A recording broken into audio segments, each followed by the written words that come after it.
I finally did it, guys. I pulled the trigger and I got myself probably the most expensive piece of gear I have ever purchased related to survival or things of that nature.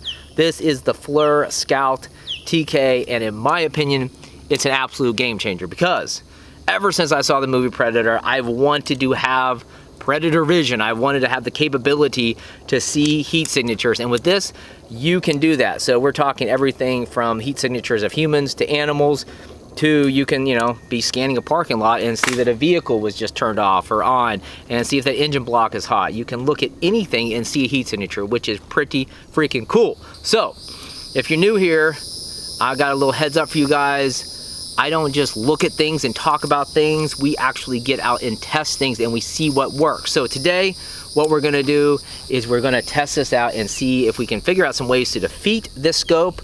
I have a tarp that claims or advertises that it can defeat thermal imaging scopes by hiding your heat signature. We'll see if that's the case. And then I have a couple other cool options for trying to disguise yourself and hide from a thermal imaging device, such as what I hold in my sweaty palms right now. So let's go ahead and jump into it. I think we're gonna have a lot of fun. And then from daytime forest environment that we're in now, we're gonna move to nighttime, and then we're gonna move into the urban realm. So let's get started.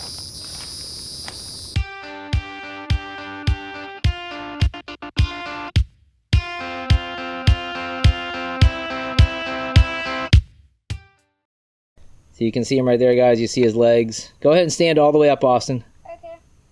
And now we're gonna see it through the thermal imaging scope.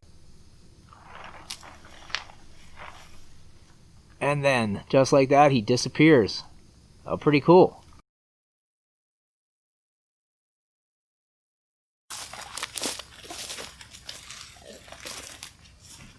Yeah, there's some big horse flies around here for sure. Yep, I can tell. What about now? Yes. Gone? No. No.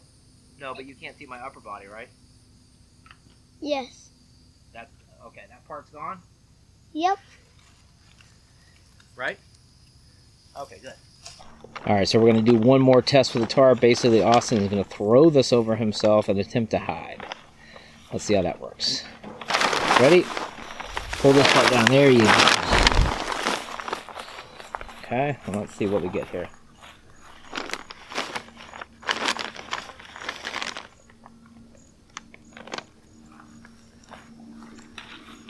Definitely looks like we're seeing a bit of a heat signature. It looks like the closer it is to you, the more it's going to show off the heat.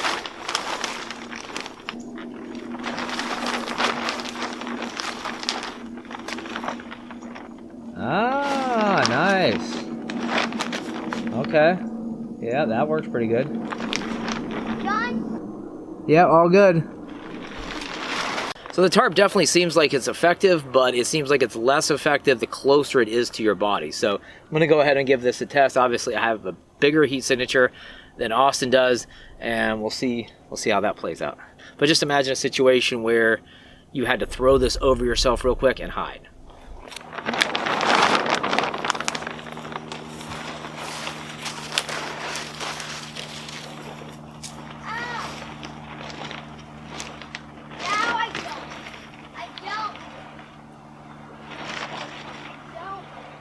Gone?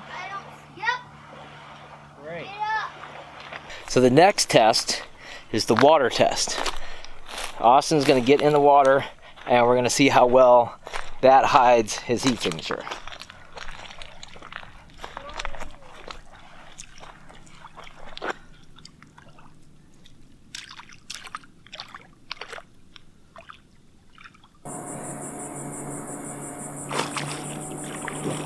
Try to go out a little deeper. Oh, look at that. Completely disappeared.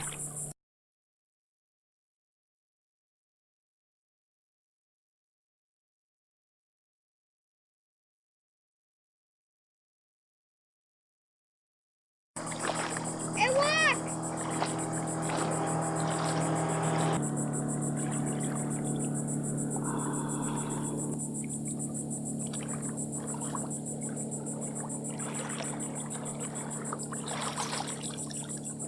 Yes! Yeah? That work?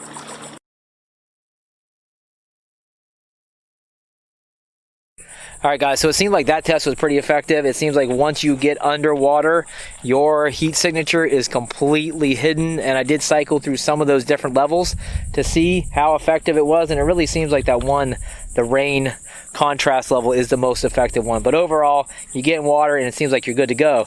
Now, the big question is, he's covering himself in mud, of course, for the last test of the thermal device, at least out here in the forest. I figure, what the hell, let's do it Arnold style, see if that's really true like the movie. Can you cover yourself in mud and hide from a thermal imaging device? Can you hide your heat signature with mud? So let's find out. And check this out, who knew that asking a 7-year-old to roll in mud would just be like so easy? I know. He didn't even ask any questions, he just started doing it. Look at that.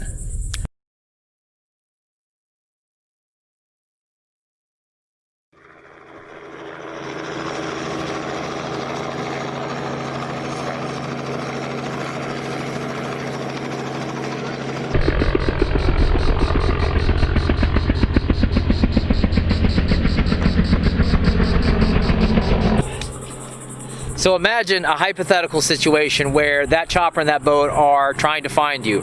What is your go-to form of concealment? Is it the tarp? Is it the water? Is it the mud? Or something else? Let me know down there in the comments. Let me know what you think about those solutions that I'm trying out, because I think personally the tarp is very effective as long as you don't wrap yourself in it. The water is also highly effective, but I think the temperature of the water might have some impact. So if it's cold water and I have a hot signature and I get in there, maybe it doesn't work as well. And then the mud, 50-50 bet, guys. I think if I covered myself with a lot more mud, it would probably be a lot more effective. But all that being said, let me know down in the comments what you think. And now our next move is to turn out the lights and try this out at night. It looks a pretty big deal.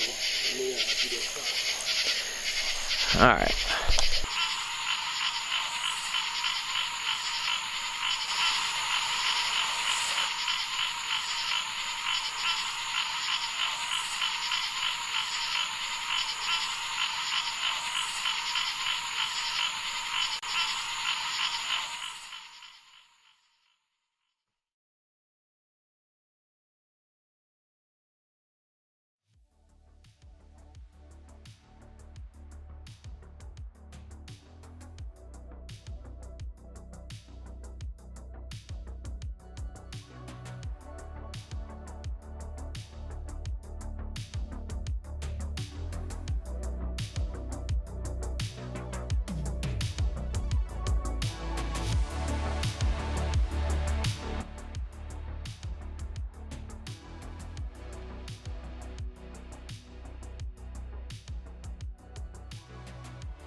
All right, guys, so here we are in the urban environment. This is downtown Jacksonville, bright and early Sunday morning.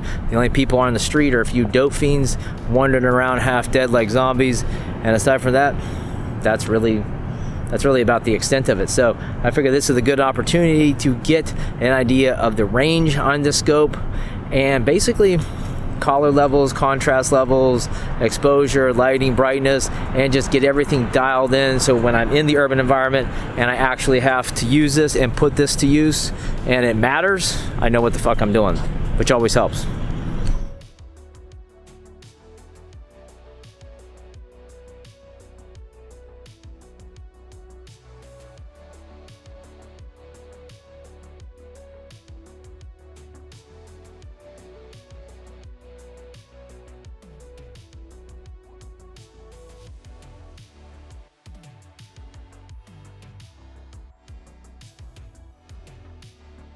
You guys can see what range he's at, and he's barely visible, but I definitely see the movement. And you see him crossing the street.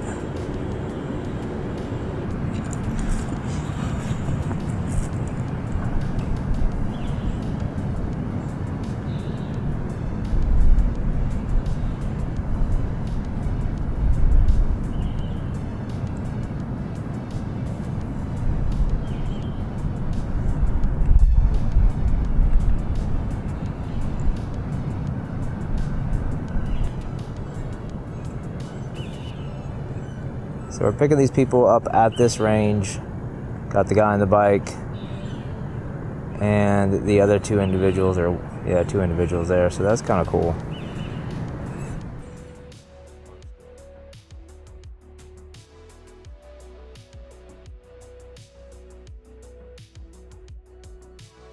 And so I'm just cycling through the different levels of contrast to see what is going to be the best option. Nope, nope, nope. That looks pretty good, actually.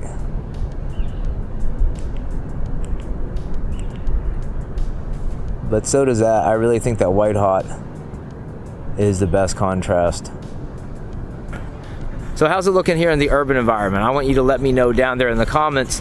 What I'm seeing as of right now, and I've been on the ground about an hour, is that in some cases, yes, the scope is effective out to 100 meters, but it really is dependent on a couple variables. First of all, the contrast level that you're using, that's going to enable you to see it differently, the white hot versus the rain versus those other levels that I cycled through. And then another factor that's going to impact that is the size of the heat signature. So for your average human, it seems like I was easily able to pick them up past 50 meters. In some cases, maybe even out to 100.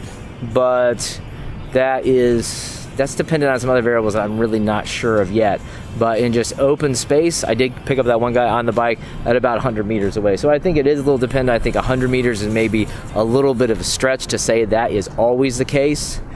But you definitely have to get out in the different environments, figure out which contrast levels work good for your scope, and just figure out how to use it, because the structures in this environment and the terrain is completely different than the forest setting. So definitely a good experience to get out of here and use the scope. Now let's go ahead and have a quick talk about the specs on the scope and how much is this damn thing going to cost you anyways. Too much. All right, guys, so we are done. What is the final verdict on the scope? Is it worth it? In my opinion, I think the answer is pretty freaking obvious, because when it boils down to it, if you have your foundational survival equipment squared away and you have cash, why not pick this up? And when I say cash, I mean cash because credit sucks and credit turns you into a slave last time I checked. So you can use cash, definitely do that. Now overall, there were a few things that I was concerned about with the scope. Number one, the battery life, but it's been running literally on recording for almost 2 hours straight. Not an issue. Recharge time, not an issue. And then in terms of operation, I was concerned it would be too complicated. Come on, not the case. There's literally 4 buttons in the entire freaking scope. 4 buttons. Power, exposure or brightness level, a mode to take photos or video, a mode to actually adjust the exposure levels, and that's literally it, guys. 4 buttons plus a port for USB rechargeability. And now, in my own humble opinion, guys, I think this is better than night vision. First of all, it doesn't cost $2,000 like a good set of night vision actually costs. This is about $500 out the door shipped. And secondly, it works during the day and night. So investing a couple $1,000s in great night vision, that's cool, but it only works at night. So the advantage of this seems to be pretty obvious to me. However, I've never tested this against legit good quality military grade night vision, so I could be completely wrong. If you guys have night vision and you want to debate me in that, hit me up there in the comments. Either way, guys, all the information about this scope is in the pin post, and I will see you guys next time. Thanks a lot for the support. Let me know what you think of the FLIR Scout TK. See you next time. Show your support for the channel by checking out the wide range of survival gear available at thesurvivaloutpost.com. We stock only top quality, rugged, tactical equipment and apparel that is designed to support any mission or situation life may throw your way. Any gear you've seen in this video is linked up down there in the pin post, and be sure to check out the suggested videos for more real-world survival content and training.